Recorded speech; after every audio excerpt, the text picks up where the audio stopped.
Bom, pastor, o sonho começa assim. Eu me deitei a dormir depois de fazer minhas orações, junto com a minha família, né, minha esposa, minhas filhas, e comecei a sonhar. No sonho, é como se eu, juntamente com alguns irmãos da igreja, estivesse vindo de uma confraternização. Estavam todos reunidos e brincando de alguma coisa. Não me recordo o que, eu só me recordo que nós estávamos voltando deste lugar. Passamos em uma lanchonete para comer e descansar um pouco até chegar em casa. E quando nós estávamos nessa lanchonete, começava a televisão que estava dentro dessa lanchonete, começava a entrar aquela parte de urgência, e eles tomavam aquilo que estava passando na televisão, tiravam as programações normal e passavam uma mensagem urgente na televisão. Inclusive era a Rede Globo. E a mensagem que passava na televisão era a seguinte: um embaixador da ONU vai falar ao mundo inteiro, sendo isso inédito pela primeira vez.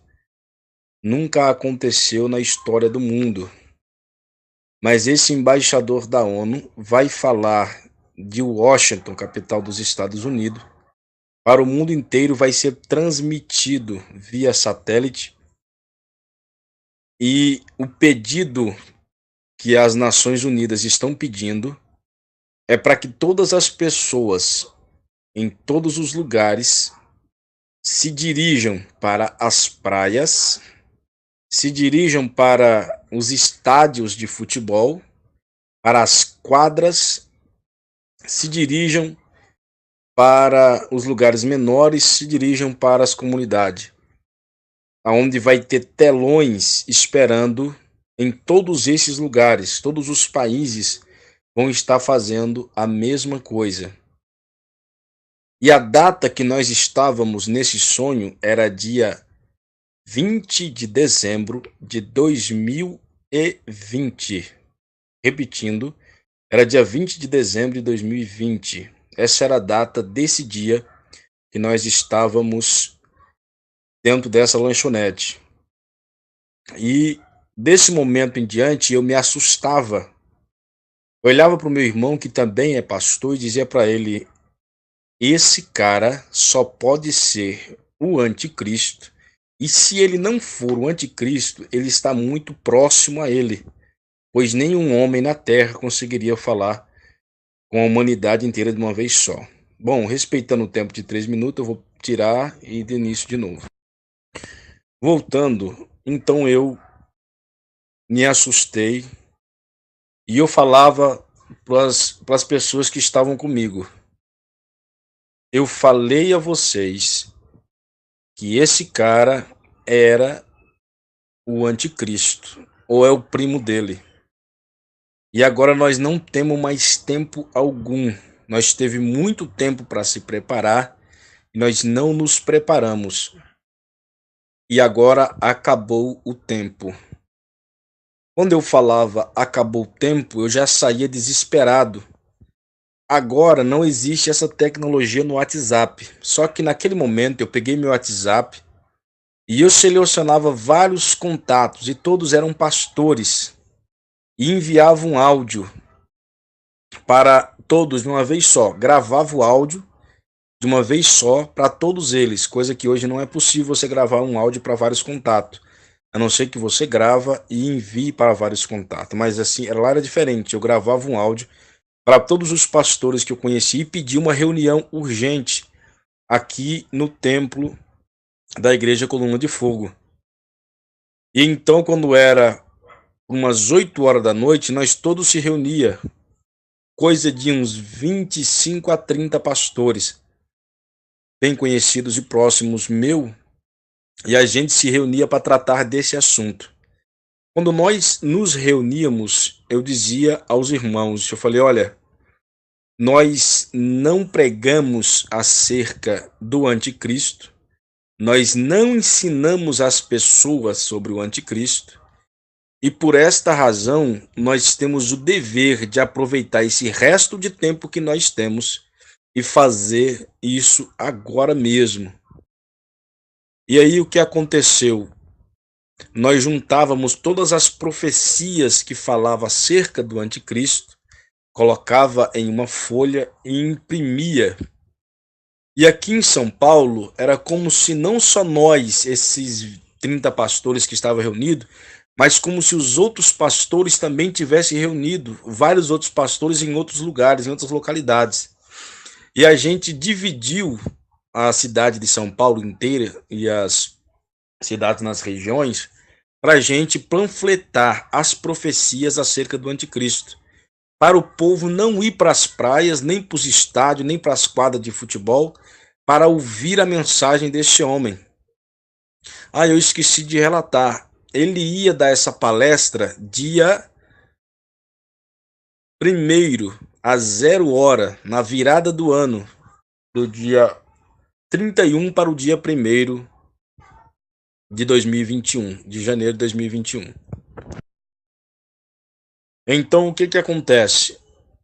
Como ele ia dar a palestra dele dia 1º, às 0h, na virada do ano do Brasil, porque foi a data mais próxima que eles acharam uma comemoração para passar essa palestra, então eles usaram o Brasil, às 0h de Brasília, da virada do ano. Sendo assim, nós tínhamos 11 dias, do dia 20 até o dia 31, para panfletar a região que nós ficamos. E nós pegamos essa parte aqui, quem vem do sul, em Juquitiba, até aqui na entrada de São Paulo, no Taboão da Serra, voltando para o outro lado até o Jacira. E dessa forma, nós ficamos para panfletar. Nós pegamos carros, colocamos caixa de som em cima dos carros, nós tiramos várias cópias e nós ficou mais ou menos com uns 3 milhões de pessoas, umas 3 milhões de pessoas para nós panfletar até o dia 31.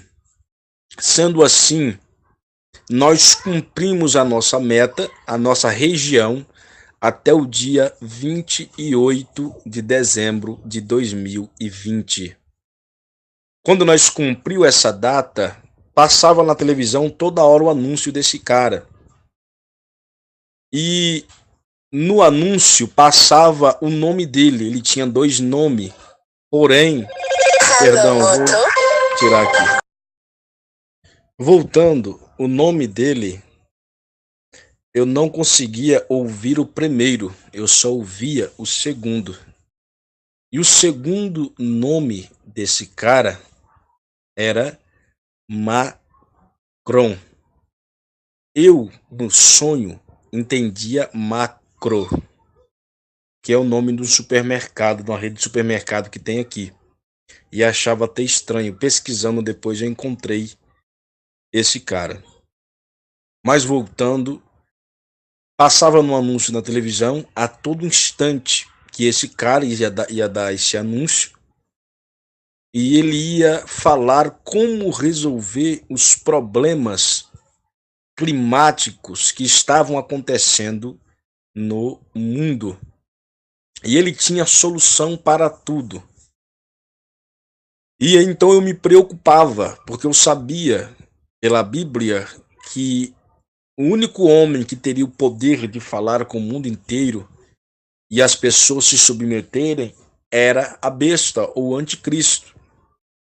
Então, quando deu o dia 28 que a gente terminamos a nossa região, ficou restando as pessoas que se dirigiram para as praias, que segundo a televisão, já tinha cerca de 3 milhões de pessoas também nas praias, esperando já para o Réveillon e para a palestra desse tal homem.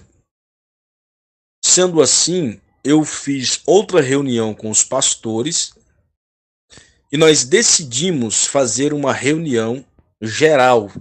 Todos os pastores, convidar os pastores que eles conheciam, e a gente resolveu o que nós ia fazer com as pessoas que já estavam nas praias, se nós ia panfletar eles, falar para eles do acontecimento do anticristo ou não.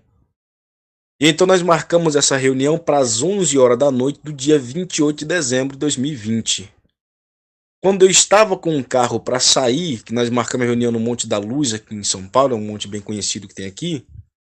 Quando nós marcamos a reunião, chegamos no carro para sair, um irmão meu que é afastado do evangelho veio, parou na frente do meu carro, dobrou os joelhos no chão e falou que queria se converter. Eu falei, mas nós vamos orar por você. Ele disse, eu não só quero me converter, eu quero ir com vocês para esta reunião. Eu dizia para ele, não, você não pode ir, lá é coisa de pastor, você ainda não está pronto para essas coisas. Ele disse, eu não quero saber. Vocês já fizeram alguma coisa pelo evangelho, eu nunca fiz nada. E eu sei que se eu morrer agora, eu não tenho nada com Deus e nem fiz nada para ele. E eu quero ir com vocês.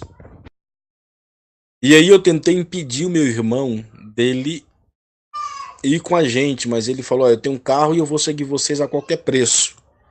E como eu estava atrasado para a reunião, deixei ele ir e fomos para a reunião no Monte da Luz, onde vários pastores estavam reunidos. Quando nós chegamos no Monte da Luz, lá é muito grande, a entrada lá, o estacionamento lá é para 2.000 carros. E lá é muito grande. A entrada não cabia gente, e era só homens, e a reunião era só com pastores, embora tinha outras pessoas que não eram pastores, como meu irmão que foi infiltrado sem a gente permitir. Nós descia para o Monte da Luz.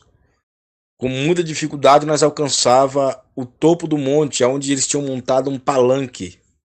E um grande líder religioso aqui de São Paulo, da Igreja Assembleia de Deus de Madureira, o pastor Samuel Ferreira, ele estava em cima do palco e as pessoas perguntavam para ele o porquê que ele tinha feito aquela reunião. E então ele, com o microfone na mão, dizia, não foi eu quem fiz a reunião. Eu vim também porque fui convidado.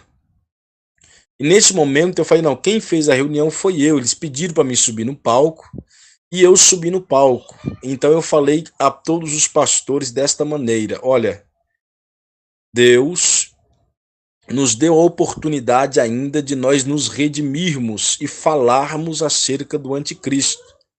Já panfletamos toda a nossa região, todos os pastores já panfletaram as suas regiões, porém ainda tem as pessoas que estão na praia. Eu queria saber o que nós vamos fazer acerca dessas pessoas que já foram para as praias, aguardar o Réveillon e, consequentemente, a palestra desse homem que eu considero que é o anticristo. E assim o pastor Samuel Ferreira tomou a oportunidade e disse, olha, lá tem satanista, lá tem macumbeiro, lá tem gays, lésbica, a comunidade LGBT, lá tem todo tipo de pessoa que já estão aguardando isso, então nós não podemos fazer muita coisa com eles. E se nós nos arriscarmos a for lá, provavelmente nós não vamos voltar. Muitos de nós vai morrer. Quando ele falou estas palavras, o meu irmão, que se convertera àquele momento, poucas horas antes, subiu no palco, tomou o microfone da mão dele e disse estas palavras, olha, eu nunca fiz nada para Jesus, mas eu sei que aqui no meio tem outros como eu que estão com medo, sabe que a hora chegou e também estão escondidos em algum lugar nessa multidão. E então, eu quero propor que nós, que nunca fizemos nada pelo Evangelho, vá. E se for de morrer, nós morremos. Pelo menos nós vamos saber que fizemos alguma coisa pelo nome do Senhor. E aquele que quiser ir comigo, que está disposto a dar a sua vida, dá um passo para frente. Nisso, pelo menos uns 2.000 homens se alistavam para descer. Um dos pastores que estava comigo era médico. E ele falou desta maneira, mas se esses homens pode se machucar ou até morrer lá, O certo é nós mandar uma comitiva de médico também para cuidar, fazer os tratamentos dos primeiros socorros para os irmãos que estiverem machucados. E o meu outro irmão já teve uma outra ideia de a gente levar os carros para lá. E então, levando o carro para lá, a gente podia resgatar os irmãos que foram espancados ou que foram apedrejados ou alguma coisa do tipo. Sendo assim, para resumir a história, nós conseguíamos 40 carros, uma equipe médica e 2.000 homens para panfletar nas praias, que estavam dispostos a dar as suas vidas se fosse preciso. Nisso a gente desceu para a praia. Quando chegamos na praia, nós foi descaracterizado, nós não estamos vestidos como cristãos, nós estamos vestidos como pessoas normais do mundo, nós estávamos vestidos de bermuda, nós estávamos vestidos colocando aqueles brincos de pressão, boné para trás, camisa mais apertada, botamos um som estranho no carro, que não era música evangélica, e descemos e ficávamos com os carros posicionados na entrada onde estavam as multidões, naquele lugar. E aí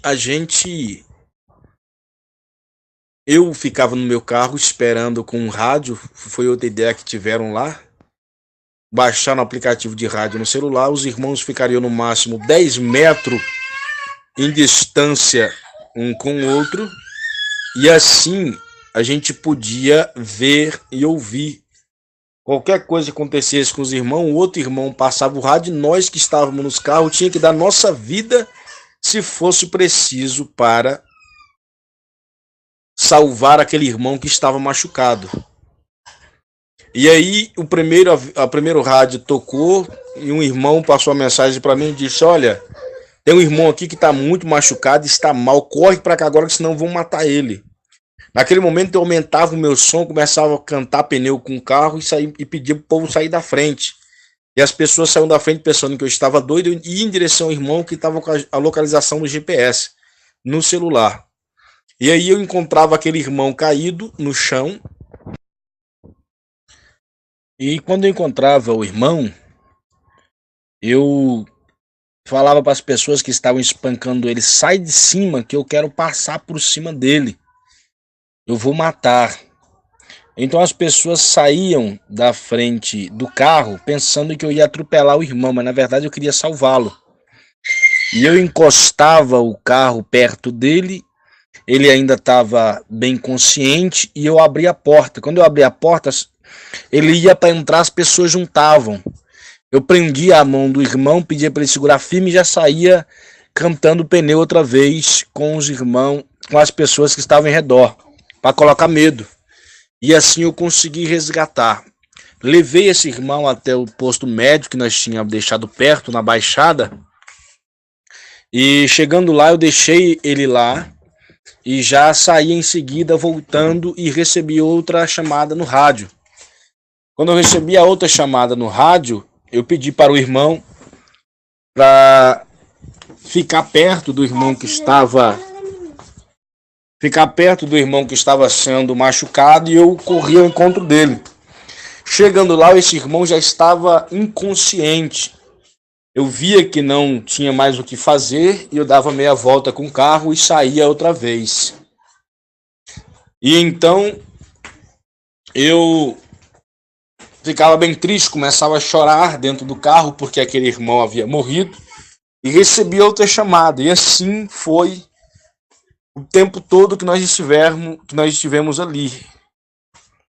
Quando foi no dia 30, 2 dias depois, nós já havia conseguido panfletar todas as pessoas que estavam na praia e as pessoas também que estavam descendo para a praia. E então a gente reuniu onde estavam os médicos e fomos contar as nossas perdas. De 2.000 irmãos que desceram para panfletar, apenas 200 sobraram. De 40 carros que desceu, apenas 6 voltaram.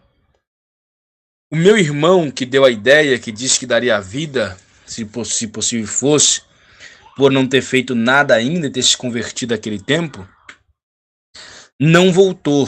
Então eu me entristecia muito e chorava, porque o meu irmão não havia voltado. Quando nós já havia desistido de esperar mais, já tinha passado da hora combinada, nós estávamos subindo de volta. Quando nós avistamos um carro vindo devagarzinho, chiando, e eu percebi que era o carro do meu irmão, apenas com o farol funcionando. E então eu cheguei até o meu irmão e ele estava todo machucado. Perguntei para ele o que havia acontecido e ele falou que foi resgatar um irmão.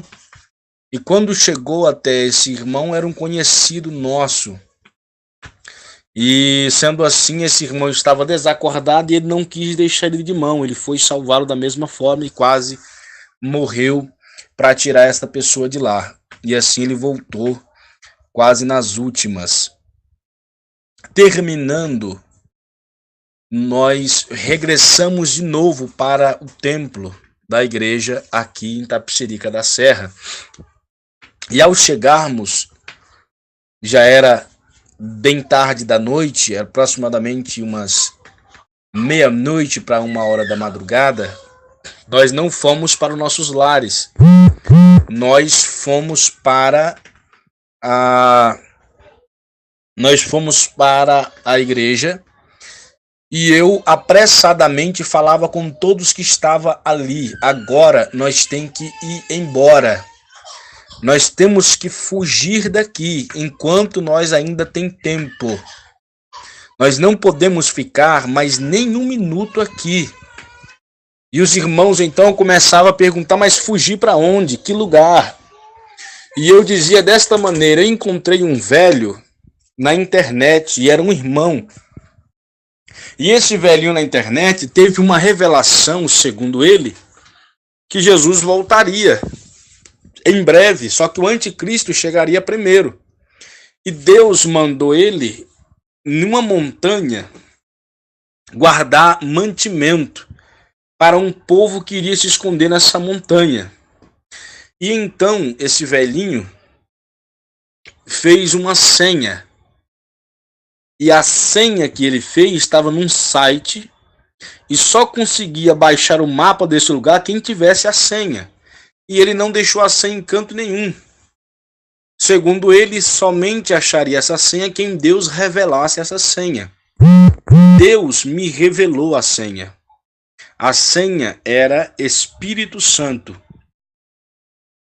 E aí eu falava com aquele povo, gente, nós temos que ir para o Espírito Santo, porque foi a senha que Deus me deu para achar esse mapa.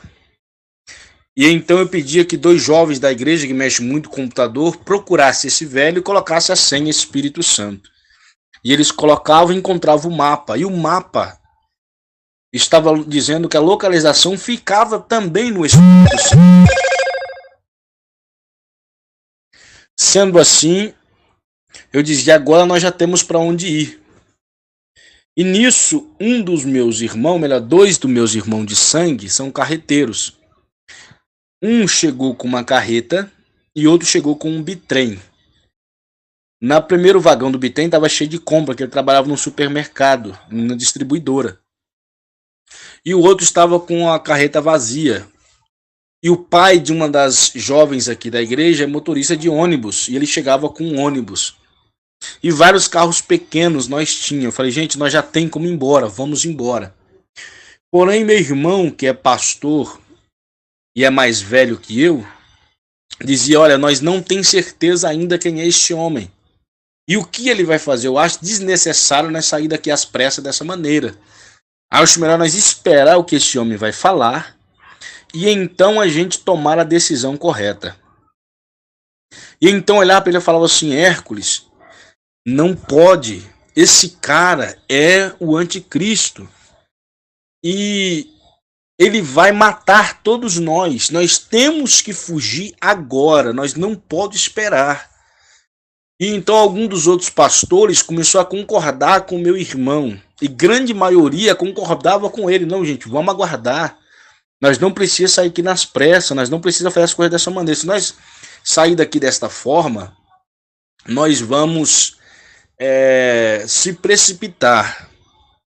E então, irmão, Deus me deu algo nesse momento.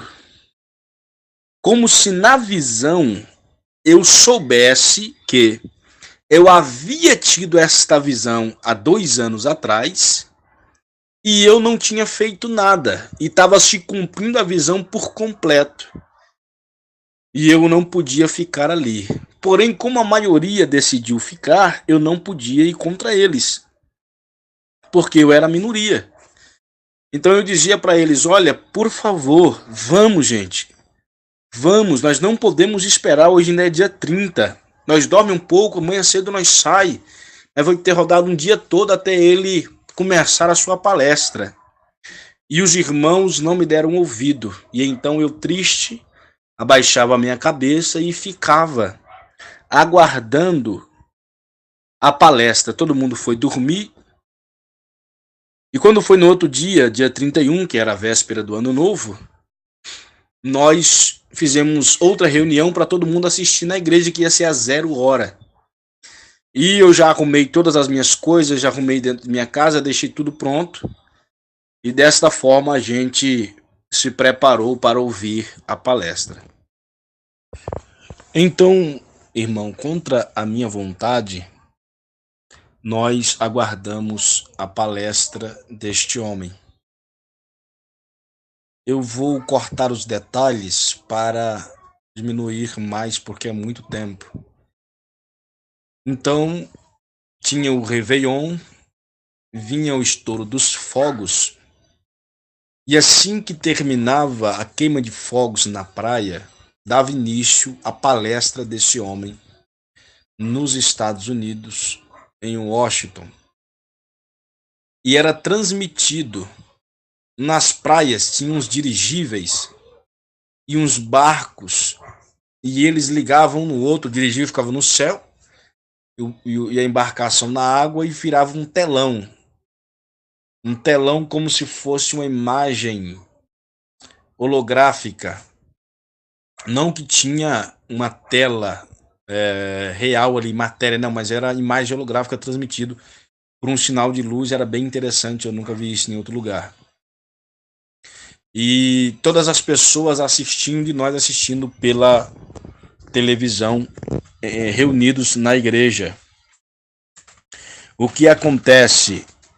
Quando nós começamos a ouvir o discurso, ele falava muito sobre as condições climáticas, sobre as catástrofes que estavam acontecendo, e explicava o porquê que estava acontecendo. Ele falava dos trilhões de tonelada de lixo que é jogado nos oceanos todos os anos. Ele falava sobre aquecimento global. Ele falava sobre as indústrias de petróleo que estava destruindo o meio ambiente.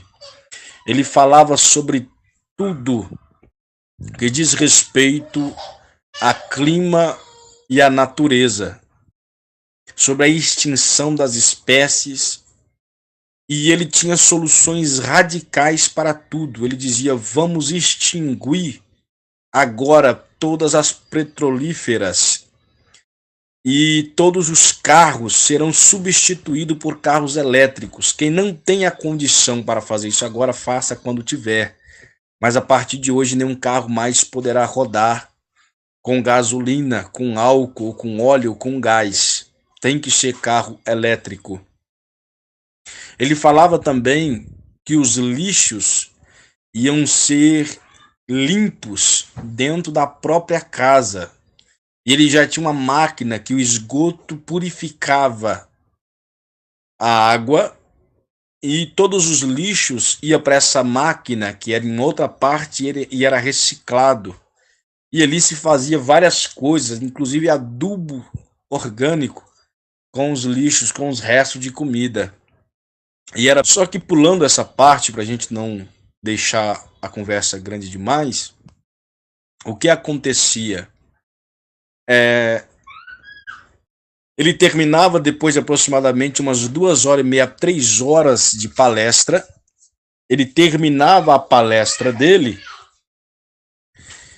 E ele dizia desta maneira: agora nós podemos fazer e vamos fazer tudo isso, mas nós ainda temos o último problema a resolver. Cada cidadão do mundo existente hoje será um soldado desse exército, o exército da nova ordem mundial.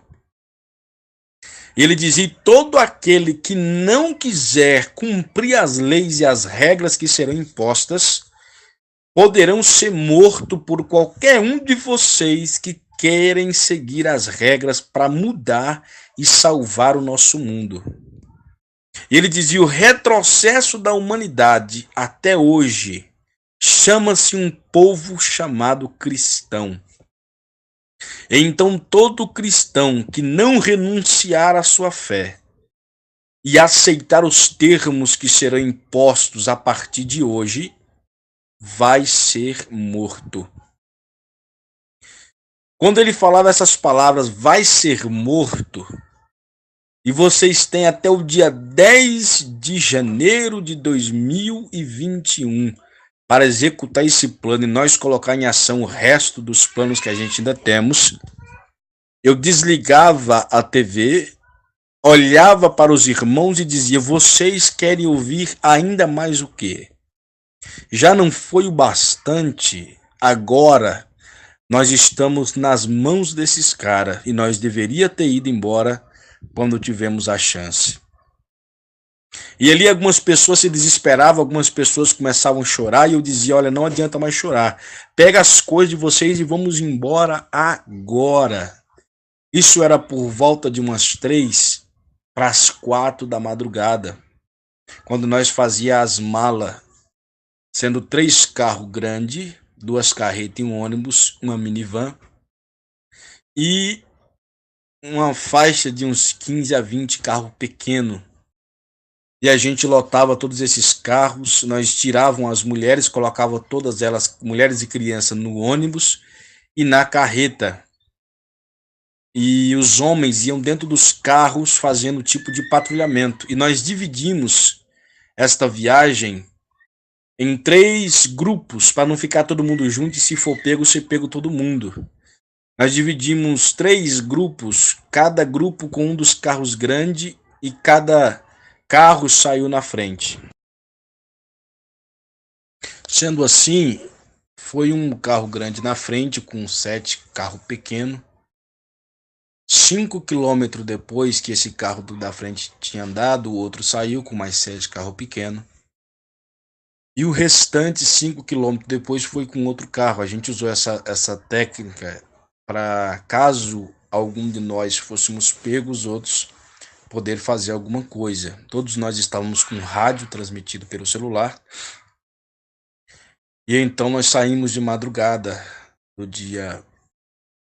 na madrugada do dia 1º, por volta das 4 da manhã, em direção ao Espírito Santo, com o mapa que a gente havia pegado na internet através desse velhinho que eu falei um pouco atrás. E andemos aproximadamente uns 300 quilômetros, nós cortávamos os guardas, meus irmãos é carreteiro, eles sabiam desviar uns postos policial. E depois que nós rodamos os primeiros 300 quilômetros, o carro de trás, que foi o ônibus com as mulheres e as crianças, foi pego. E então o motorista mandava um sinal de rádio e dizia: olha, acabamos de ser pego. E peço a vocês que não voltem, porque eles são muitos. E não sei o porquê, mas eles não estão amigáveis.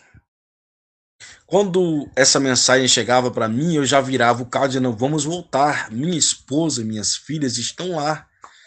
E também as filhas de vocês. Se for para morrer, nós morre todo mundo, mas nós não vamos deixar elas para trás.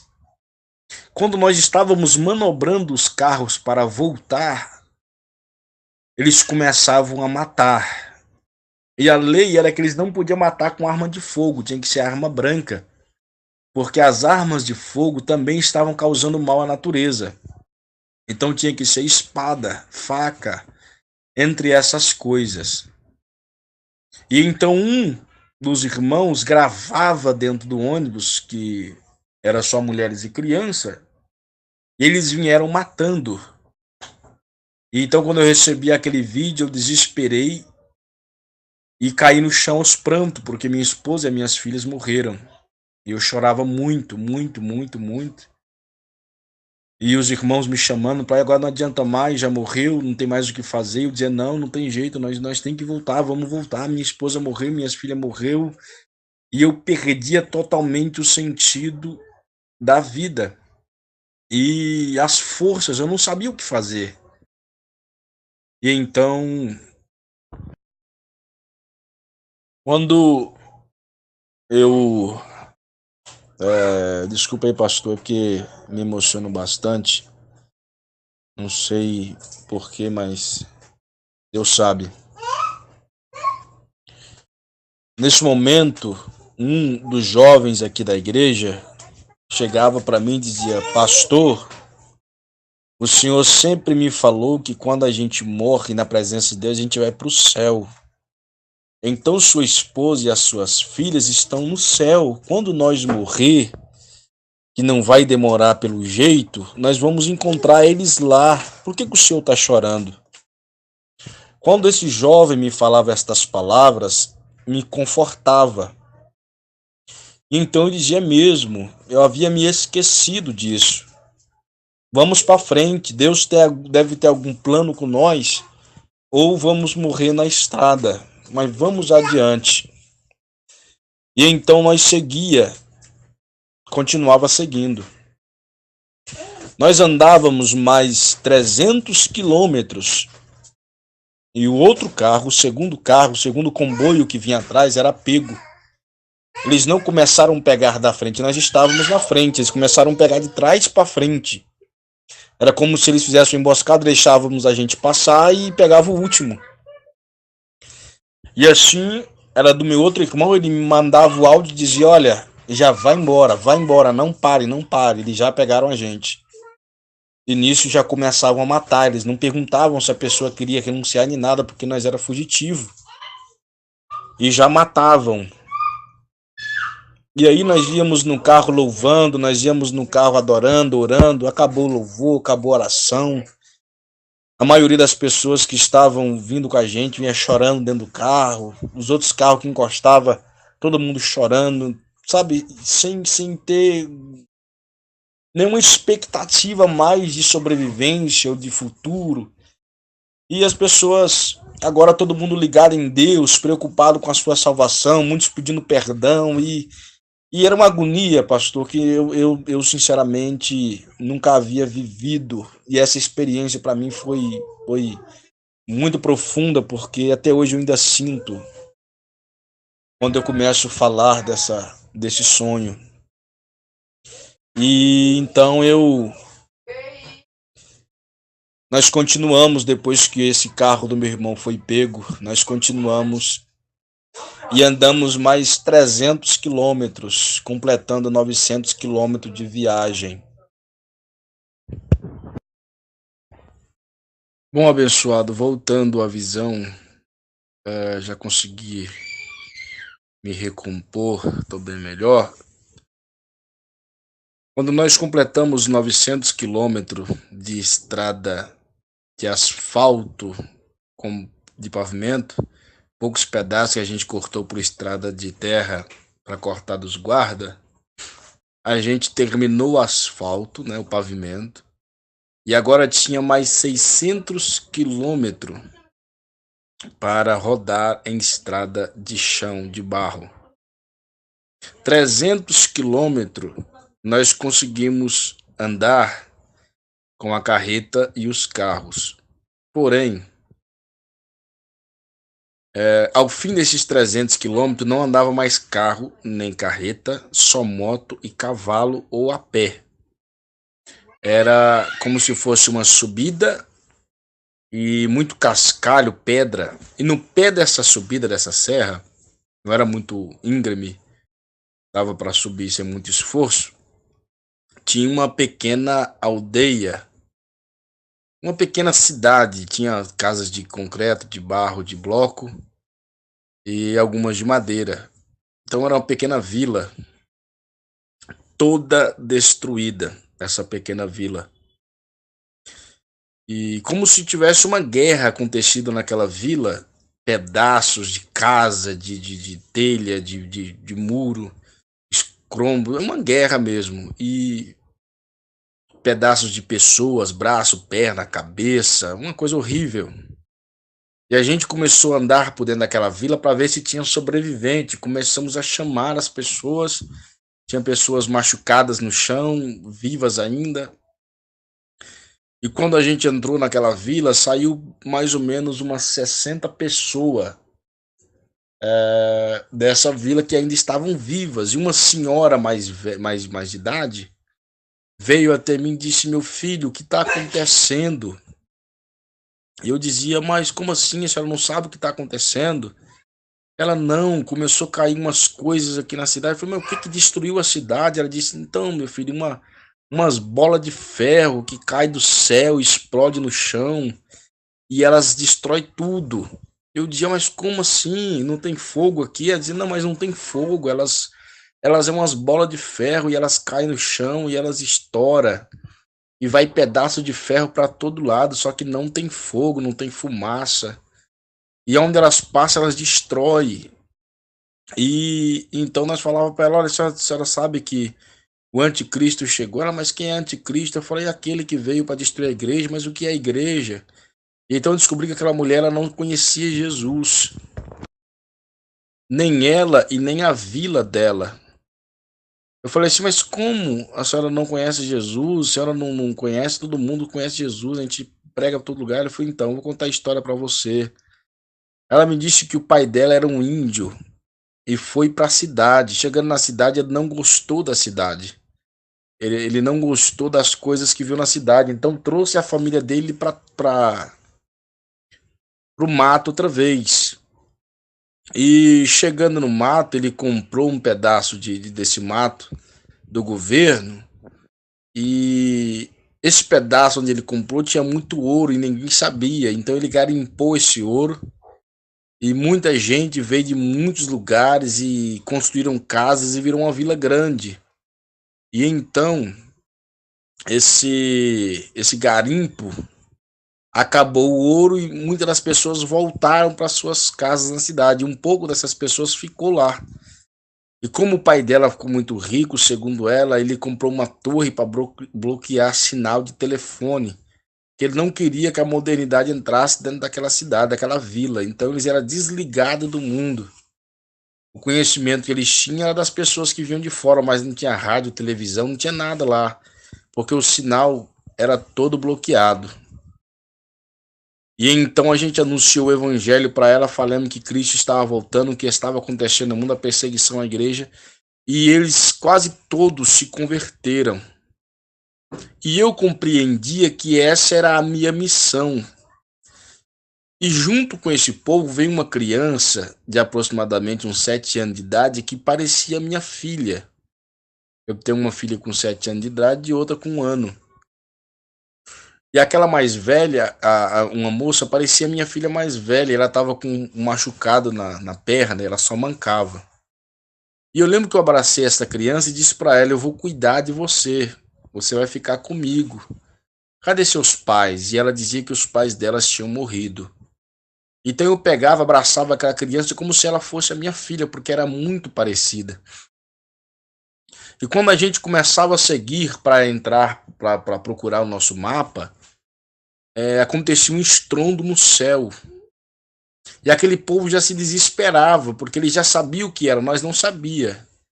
E então umas bolas de ferro, umas bolas de esfera, mais ou menos com diâmetro aí de 1 metro, o diâmetro dela de 1 metro de largura, pesando aí, acredito eu, numa base que eu estou fazendo, uns 500 quilos de chumbo mesmo. Vinha numa velocidade que não dava para você medir. Então eles começavam, só que era muitas bolas de ferro. Aquelas bolas vinham de monte. E a maioria das pessoas começavam a correr. Então eu percebi que eram as bolas que estavam destruindo aquela cidade que a mulher falou. Logo eu peguei essa criança, coloquei no pescoço e comecei a correr com ela como todo mundo estava correndo. Porém, quando eu estava para sair do campo do ataque dessas esferas, eu percebi que uma vinha na nossa direção. Tinha uma pedra, uma rocha, eu joguei aquela criança atrás dessa rocha e me escondi, pulei para baixo.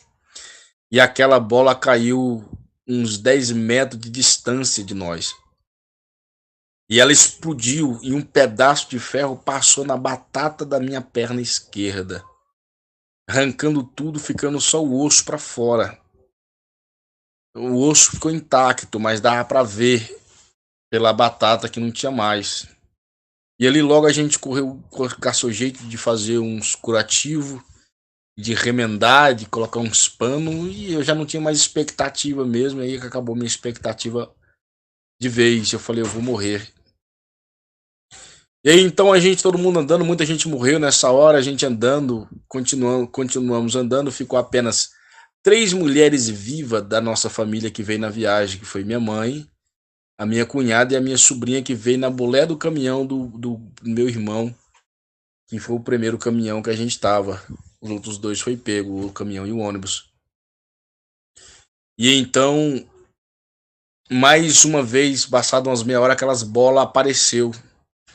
E todo mundo saiu correndo, só que dessa vez eu não podia correr muito, porque minha perna tá machucada e a da criança também, eu tava com ela no pescoço. Eu coloquei ela do lado da mão e nós começamos a correr mancando, nós dois. Mancando e correndo. Só que essas bolas veio demais, o campo de ataque delas agora foi muito grande, diferente do outro. E muita gente conseguiu correr e sair do campo de ataque delas, mas nós não. E eu me lembro que quando eu estava quase saindo, faltando uns 20 metros para sair do campo de ataque dela, uma bola passou por cima da minha cabeça. E quando ela passou por cima da minha cabeça, eu senti de jogar aquela criança para trás. E eu joguei ela para trás para a bola não acertar ela. E quando eu fui pular para o chão para me defender, aquela bola explodiu. E eu só deu tempo de eu virar o rosto. E ela veio na minha direção, muitos ferros. E um deles passou na minha costela, por trás das minhas costas. E nesse momento eu fiquei paralisado, eu não caí no chão, mas fiquei estático, parado, sem conseguir me mover. Foi quando a minha irmã veio na minha direção e começou a falar comigo. E ela dizia, Zé, você tá bem, você não morreu, é um milagre, aquela bola explodiu perto de você. E eu dizia, Val, olha nas minhas costas e vê como é que tá minhas costas. Eu senti alguma coisa passando aí. E eu não consigo me mexer. Quando a minha irmã ia para minhas costas, ela caía como se fosse um desmaio. E começava a gemer e gritar e dizer, não, meu irmão, não, meu irmão, não. Eu falei, Val, o que aconteceu? Ela falou, Zé, eu tô vendo seus pulmão. Suas costelas tá toda quebrada, você vai morrer. Suas tripas tá derramando por cima das suas costas. Eu dizia, meu Deus.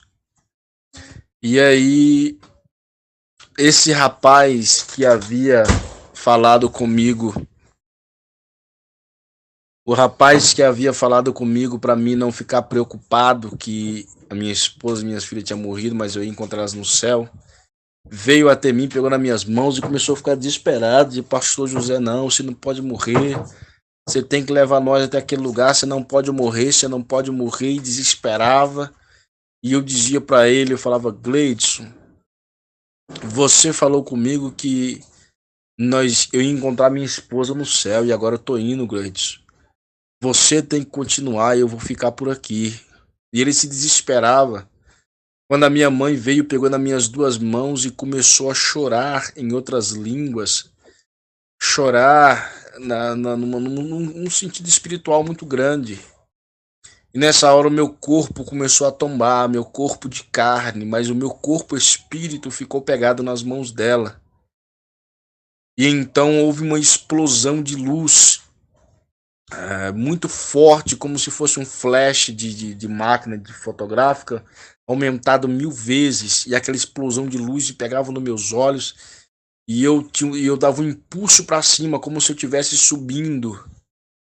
E nessa hora eu soltava a mão da minha mãe e começava a subir como se estivesse indo para o céu. E uma alegria começou a brotar em mim, um peso, uma, uma, uma, uma leveza começou a nascer, e aquela coisa linda. Eu fui subindo devagar, até que um certo ponto eu travei e não conseguia subir mais. E eu começava a fazer força para subir e eu estava parado, eu não conseguia me mexer. Foi quando eu senti que eu estava descendo ao invés de subir. E nesse momento eu comecei a desesperar, não, mas eu não posso descer, eu tenho que subir. E uma agonia muito grande, aquela força que eu fazia para subir, eu não conseguia subir. Foi quando eu foi quando eu vi outra explosão de luz. Naquela outra explosão de luz eu dava mais um impulso para cima. E aí aquele peso saía e eu continuava subindo devagarzinho outra vez. E num certo momento, mais uma vez eu travava, não passava daquele outro lugar. E então eu começava a descer outra vez devagar. E fazia força, eu fazia muita força como se eu quisesse voar, mas eu não conseguia voar. E então eu travava e devagarzinho eu comecei a descer como se um peso imenso pegava nas minhas pernas. Eu não via nada, mas sentia um peso que eu não podia suportar. Então eu começava a descer. E nesse momento o meu espírito começava a chorar e eu não sabia por que eu estava descendo. Se eu tinha que subir como salvo. E nessa hora houve uma outra explosão de luz. E nessa outra explosão de luz eu acordei, pastor, com os braços e as pernas para cima, estirados para cima, deitado na cama, duro, travado, como se tivesse congelado. Virei de lado, caí da cama, demorei para recuperar os movimentos do meu corpo. E só conseguia chorar, chorar, e eu tentava acordar minha esposa, ela não acordava. Eu tentava gritar e não conseguia, e desesperado, não, eu tava morrendo, e por que que eu não tava subindo? E aquela coisa, aquela agonia, e eu sacudia minha esposa e ela não acordava. Foi quando eu levei um choque e eu caí na cama já desmaiado. E vim acordar de novo, era 9 horas da manhã. E quando eu acordei, eu contei o fim da visão para minha esposa, porque ela estava indo trabalhar. Levantei, fui atrás do meu irmão, contar para ele, não achei, saí caçando irmãos por todo lugar, porque eu precisava contar esse sonho. E ainda desesperado, pastor, e eu fiquei mais ou menos umas 3 semanas com os ossos doendo, com o corpo todo ruim, mas algo muito profundo aconteceu na minha vida, porque a partir desse momento nunca mais eu fui a mesma pessoa. Deus trabalhou no meu ser, eu me desprendi da terra, acabou minha vontade de construir, de ter, de possuir. De uma casinha vendi, a gente investiu na obra e agora a gente estamos com um projeto que Deus nos deu de uma comunidade cristã fazendo a obra do Senhor. E graças a Deus o Senhor mudou totalmente o conceito da minha vida evangélica cristã. Amém. E este sonho foi dia 15 de outubro do ano passado, de 2017. Tem mais de ano, né? Esse sonho. E de lá para cá a gente tem feito da vida, do tempo que a gente tem aqui, forças, né? Fazendo obras, porque eu li o que está escrito em Mateus 25, a partir de 34, tive fome, não me deste de comida, tive sede, não me deste bebida, tive preso, não fosse me visitar, tive enfermo, não fosse ver-me, fui peregrino, vocês não me hospedaram, mas Senhor, quando te vimos dessa forma, não te demos assistência. Quando deixasse de fazer aos meus pequeninos, a mim o deixasse. Esse é seu critério que o Senhor vai usar. Você fez, você não fez, cadê o talento? Você enterrou o talento. Então tudo isso veio saltando e eu comecei a estudar, pesquisar essas coisas. E aí encontrei o canal do Senhor e me ajudou bastante também. Com tudo que eu ouvi, que eu pensei que eu estava sozinho nessa loucura, né? Não leve a mal porque eu falei loucura, porque para mim tudo ficou muito novo. E então venho assistindo vídeos, venho assistindo coisas que eu, meu Deus, o que está acontecendo? E juntando força, a gente começamos um projeto em Minas Gerais. O Senhor deu uma terra para nós começar esse projeto. É um projeto de ressocialização, onde, em nome de Jesus, nós vamos fazer uma comunidade cristã. Lá já tem irmãos trabalhando que abandonaram os seus trabalhos. Esse ano, dessa visão que Deus me deu, a gente já conseguiu isso. Vamos montar uma irrigação, uma plantação lá vamos cultivar, vamos viver como cristão ali, vamos, se Deus permitir, tirar recurso para enviar missionários para ir em outros lugares onde a palavra ainda não foi pregada. Se para isso ainda restar tempo, mas vamos cuidar daquilo que Deus quer que nós cuidamos. E por isso eu estou comunicando com o irmão. Deus sabe o porquê. E sempre que o Senhor tocar, a gente vamos estar passando aí, em nome de Jesus. E se o irmão, uma hora que tiver um tempo, quiser bater um papo sobre esse assunto, a gente conversa. Amém? Deus abençoe. Que mais na medida do possível. Então, pastor, deixa eu falar algo aqui pro irmão. É que assim, depois que eu tive essa visão, esse sonho, Deus não me deu uma resposta se isso literalmente iria acontecer. Eu acredito que foi um despertamento para mim, porque há 12 anos estou na presença do Senhor. Desses 12 anos, 6 anos sou pastor. Então isso para mim foi um grande despertamento. E só que eu comecei a me preocupar com algumas coisas. Tipo, depois que comecei a pesquisar Emmanuel Macron, vi a Agenda 21, né, o COP 21, que ele estava querendo fazer, e tudo isso encaixava perfeitamente. Eu não conhecia esse homem até esse sonho. Nunca tinha ouvido falar desse homem. E então tudo ficou muito complicado, porque muita gente apontando ele como anticristo, aquela coisa toda. Eu falei, meu Deus, mas como pode? E eu lembrava da feição dele também no sonho. Inclusive eu assemelhei ele com aquele ator de filme antigo que eu gostava de assistir, o Van Damme. A aparência para mim, quando eu pesquisar, eu me lembrar. E foi o que eu encontrei. Então, se eu não tive resposta se isso era algo literal, ou se foi mais mesmo por despertamento, mas me despertou. Hoje eu sou uma nova pessoa, né? Eu queria compartilhar isso com o irmão, creio que Deus tinha algo com esse negócio ainda, não sei o quê. Mas na medida do possível, peço que o irmão nos mantenha informado também com os vídeos que eu vou estar acompanhando no canal.